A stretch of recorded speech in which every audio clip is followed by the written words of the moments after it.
ಇರ್ಬೇಕಲ್ಲಪ್ಪ, ದುಷ್ಟನಲ್ಲೂ ಇರ್ಬೇಕಲ್ಲ ಅಂತ. ದುಷ್ಟನಲ್ಲೂ ಭಗವಂತ ಇದ್ದಾನೆ, ಆದ್ರೆ ನಿದ್ದೆ ಮಾಡ್ತಾ ಇದ್ದಾನೆ.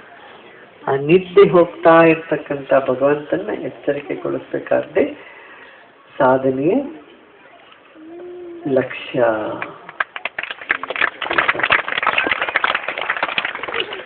God is everywhere. God is in everything, every atom, every bit of creation.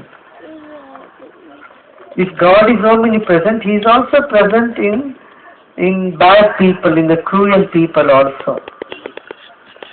Then why does God allow cruel thing to happen? Because He is sleeping.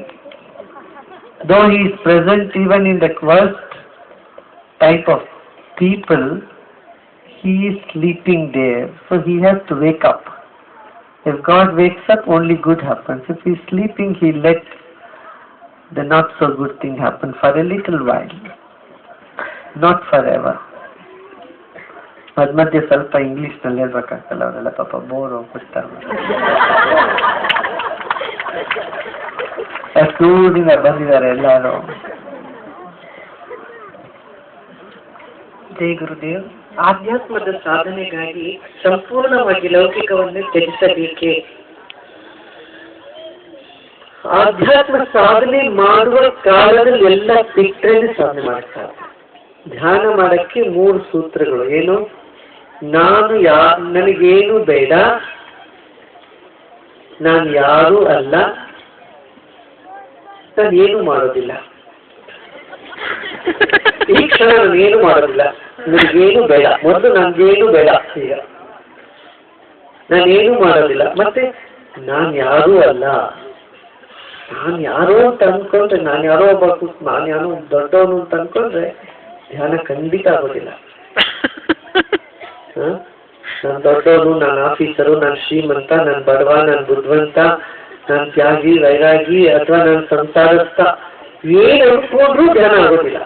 ಧ್ಯಾನ ಸಂಗೀತಕ್ಕೂ ನಾನು ಯಾರೂ ಅಲ್ಲ, ನನಗೇನು ಉಪಾಧಿನೂ ಇಲ್ಲ, ನಾನು ಡಾಕ್ಟ್ರು ಅಲ್ಲ, ರೋಗಿನೂ ಅಲ್ಲ, ಪ್ರೊಫೆಸರು ಅಲ್ಲ, ಏನು ಅಲ್ಲ, ನಾನು ಯಾರೂ ಅಲ್ಲ, ನನಗೇನು ಬೇಡ, ನಾನು ಏನು ಮಾಡೋದಿಲ್ಲ ಇವಾಗ.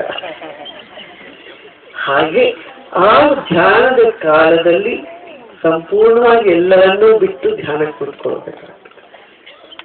ಮತ್ತೆ ಧ್ಯಾನದಿಂದ ಹೊರಗೆ ಬಂದ ಮೇಲೆ ನಿಮ್ಮ ಜವಾಬ್ದಾರಿಯನ್ನು ಸರಿಯಾಗಿ ಮಾಡಬೇಕು.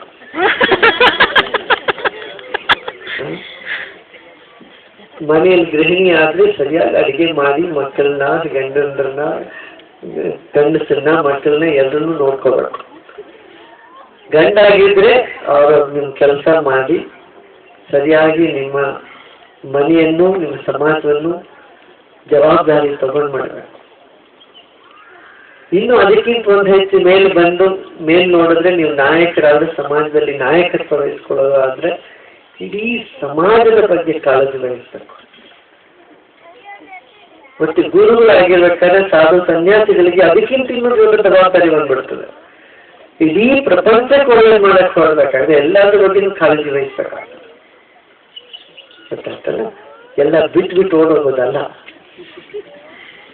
ಬಿಟ್ಟು ಕೂರ್ಬೇಕು. ಧ್ಯಾನ ಕೂರ್ಬೇಕಾದ್ರೆ ಧ್ಯಾನದಿಂದ ಎದ್ದು ಕೂಡಲೇ ಎಲ್ಲವನ್ನು ಗಮನಿಸ್ಬೇಕಾಗ್ತದೆ. ಎಲ್ಲ ಜವಾಬ್ದಾರಿನೂ ತಲೆ ಹೊತ್ಕೊಳ್ಬೇಕಾಗ್ತದೆ. ಸಾಕಲ್ಲ ಇಷ್ಟು ಇವತ್ತು? ಎಷ್ಟಾಯ್ತು ಟೈಮ್?